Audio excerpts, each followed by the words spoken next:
morning, Donna. Good morning.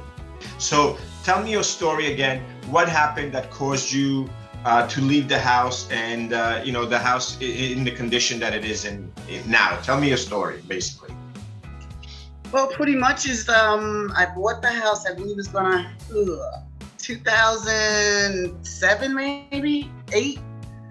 But as soon as I went into closing, here's what got me. I came out of closing with 2 mortgages.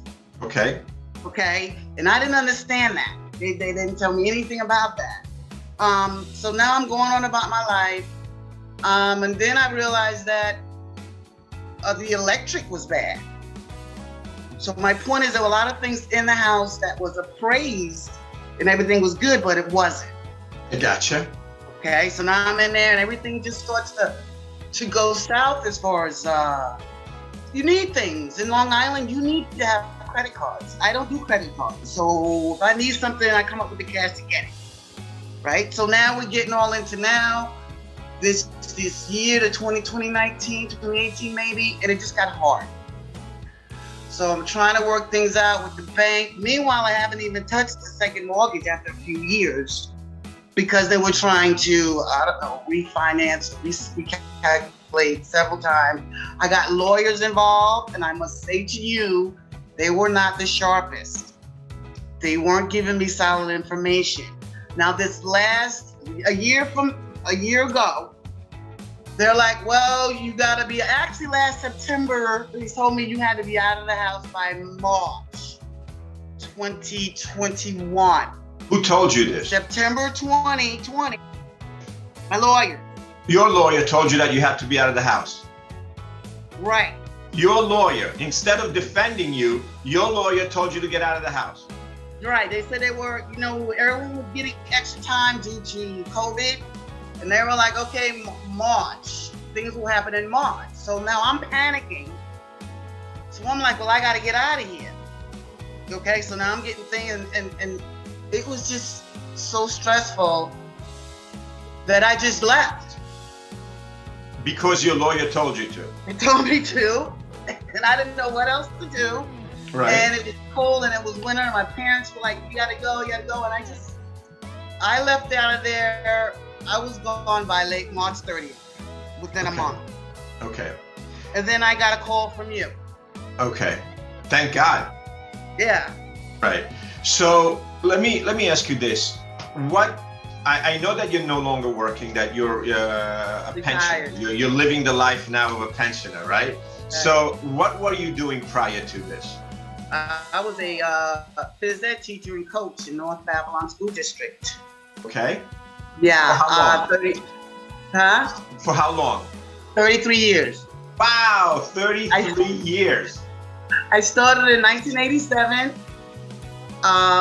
Everything went smoothly, and I also was a pool manager for the town of Babylon for 10 years. So that gave me that 33rd year in retirement pay. Good. It was just time to go. I couldn't keep up. I was trying to keep up, but if I would have stayed working due to money, then I'd probably be in a nut house. Understood. A lot of us stay because of money, and I'm like, I can't do that to my mental health. Right. And if everything was fine and caught up, I could have stayed there. I understand. So let me ask you something. When you bought this house, okay, obviously from what you're saying is you didn't know that you were going to have 2 mortgages, did you? Not at all. You didn't. Okay, so you wanted to buy this house, you wanted to do whatever it took to buy this house, but you didn't want to be in debt for the rest of your life with 2 mortgages, which is hard enough to pay, correct? Right. So do you feel that the bank took advantage of you in any way whatsoever? Initially, yes, of course, because, obviously the house was $330,000. We know Long Island, it's over and above. Okay, but that's what it was at that time. So I'm like, do. I didn't have a lot of money to put down on it. I put 10 grand on it. You're gonna go in there. I made a good salary. I'm not going anywhere. Born and raised on Long Island. But it was right by that subprime thing, and everybody's getting these mortgages, and I guess they just lumped me up in there. And I walked out of there with 2 mortgages. I was like, oh my God. So really what they call it is predatory lending. Okay, so you might have been a victim of predatory lending, and you might have been taken advantage of because you were so eager to buy a house that they probably gave you one of those mortgages, and I'm not sure because I didn't look at your note, but it might have been one of those 80-20 mortgages where you get 20% from one area of the bank, and then you get another 80% from another area of the bank, and together is 100%, and all you really have to do is pay for the closing costs or maybe a couple of bucks down. And they really, in my opinion and in my experience, they really don't dig deep down into your finances. They used to call them the no asset verification, no income check type of mortgages. Does that sound familiar? Yes. Okay. Yes, but so if I don't look at you as a payer of a mortgage, if I don't look at you on how you're going to be repaying back your mortgage, it really doesn't matter. And if you don't put anything into the house anyway, they're making it easy for you to walk away and they take the house back, aren't they? Yes, they are. Right? Yes, they are. And now the house, what has happened to the house? I've been in your house. I don't know if you haven't been in your house, but I've taken some video shots of the house and what it looks like. And the house has undergone a change for the worse. Donna. Okay. The roof in one of the bathrooms downstairs has caved in.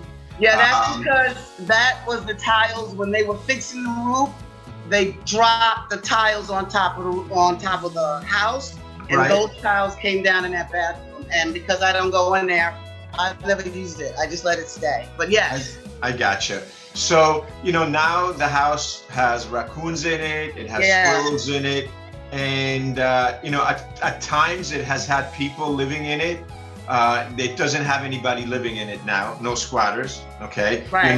Your neighbors have been very good about keeping the people away. And now we're trying to get this short sale done so that we can get you some money and save the house from foreclosure, because you really don't want to have a foreclosure on your credit. You really don't want to have that hanging over your head. So what we're going to do is we're going to prevent the bank from foreclosing, and we're going to do that with some legal actions. Okay. Going forward, what would you like to see happening to your house? I would like to see that house be taken over by you and your company, and you do what you do, and you fix it up and you sell it to another deserving family. I guess they call them beginner houses. I don't know. It's a nice little small house. I want that house to grow back in Lindenhurst. So you want, basically, if I understand you correctly, you want a nice family to move into that house and enjoy it the way that you wanted to enjoy it, right? Yes. And so I'll take care of that for you, and you and I will communicate, and we'll go back and forth, and we'll talk about it. All right. I appreciate it. This is good. And Donna is awesome. We feel like we know each other because I worked in North Babylon. She's in West Babylon, I'm pretty sure. And your name sounds familiar as well. It's just great. I'm just very happy. And I want to thank you in advance.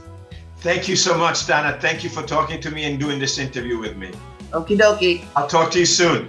All righty. You take it in. Bye-bye.